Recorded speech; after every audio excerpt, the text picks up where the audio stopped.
She leaves a legacy for tennis. She leaves a legacy for women. She leaves a legacy for India.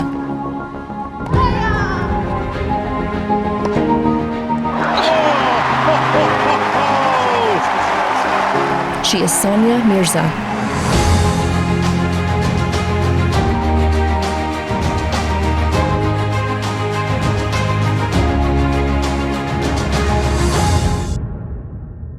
Sania's career in tennis started with humble beginnings. She did not play on a hard court with expert coaching, full of talented players, and a well-funded program. No, she began on a court created from cow dung.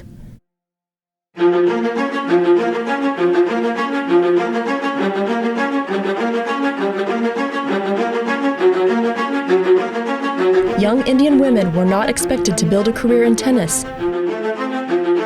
There was not only no system in place, but no history.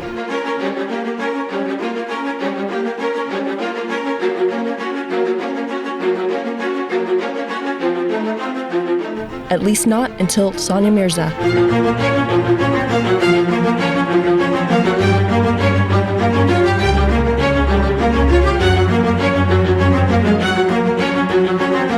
Defying all odds and overcoming all stereotypes for women in her country, Sania rose to be #1 in the world, changing the landscape for Indian women in sports.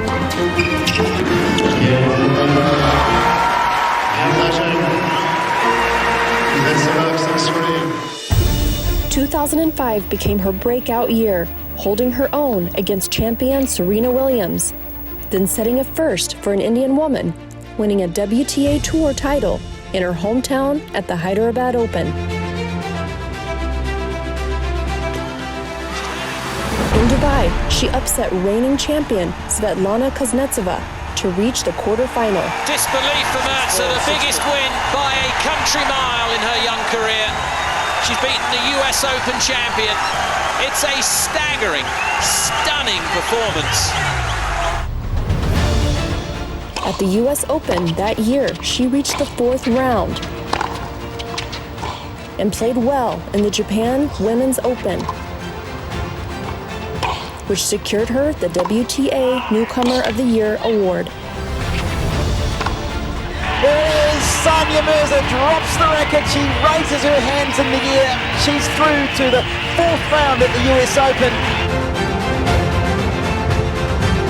There is the championship, going to Sania Mirza and Mahesh Bhuvari.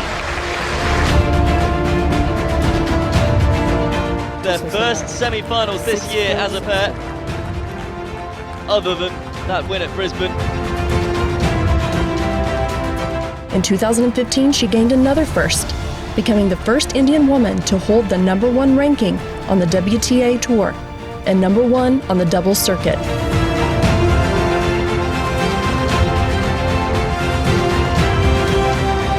Please welcome from India, Sania Mirza and Rohan Bopanna.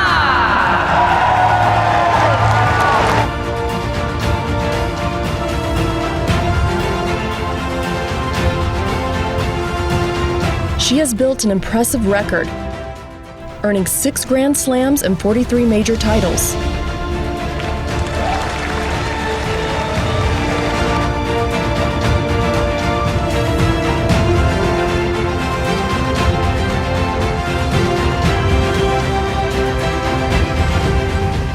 And now, at the end of her career and start of her retirement, she desires to pass on her knowledge and experience to the next generation of young women in sports, especially young Indian women.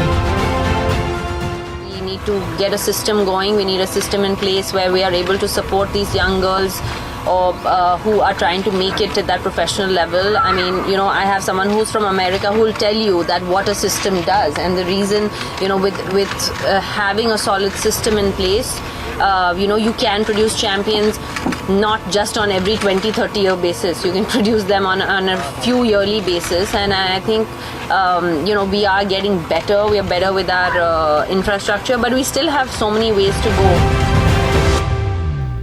As little girls, especially young girls, who choose to do something that's outside of the box, in our part of the world, we are often told we cannot do something rather than we can, she said.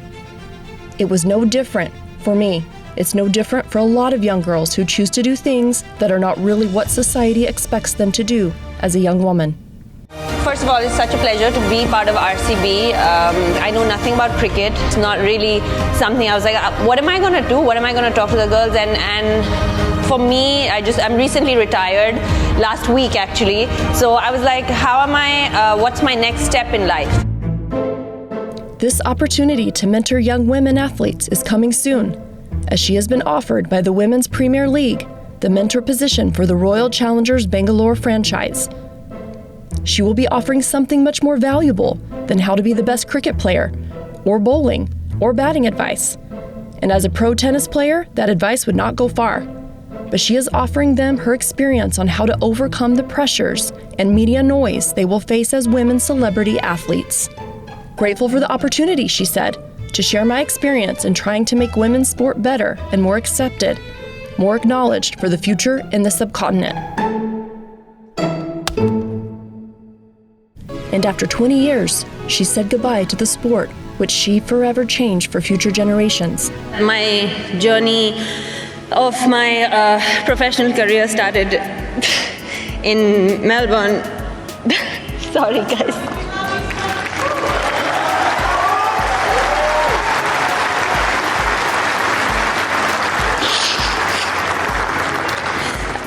It started in Melbourne in 2005. When I played Serena Williams in the third round here as an 18-year-old, and that was, scarily enough, 18 years ago, and I've had the privilege to come back here again and again and win some tournaments here and play some great finals amongst you all, and Rod Laver Arena has really been special in my life. And I couldn't think of a better arena to finish my career at in a Grand Slam. So thank you so much for making me feel at home here. And Sania was in the spotlight one last time as a pro tennis player at her farewell final exhibition match, named Game, Set, Celebrate. The match took place where it all began for Sania, in her hometown of Hyderabad, India. I want to start by a lot of thank yous, obviously, but my first thank you will always go to my parents who are here with me. As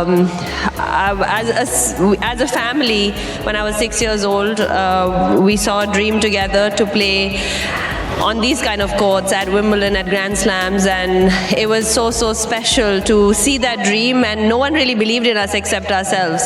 So to be standing here and having achieved and being number one in the world was a victory for us in so many ways than just on the tennis court. So thank you to my Mama and Baba for every time believing in me even when nobody else did. The star-studded event included some well-known personalities, like rapper and Big Boss 16 winner MC Stan, who gave a live performance, as well as Kiran Rijiju, Union Law Minister, and Mohammad Azharuddin, Indian cricket team captain, who gave a small tribute to Sania when he said, "I think today we are giving a great farewell to Sania. What she has done for tennis, for women in India, and all over the world, I think it is an example. I wish her all the best."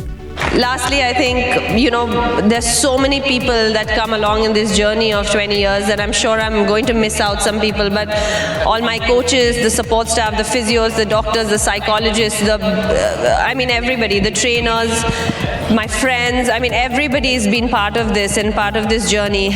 And for me to stand here in front of my 4-year-old son and to have said that I just played a Grand Slam final a month ago has been so special. I never thought that would happen to me. So it's very emotional, but it's also, I'm so looking forward to the next chapter of my life. My body is calling out for it. I know that my body says that it needs a break. Also in attendance was Sania's childhood friend and teammate, Rohan Bopanna, and endeared former doubles partner, Bettany Matik Sands. Thank you to my partner and my best friend. I didn't forget.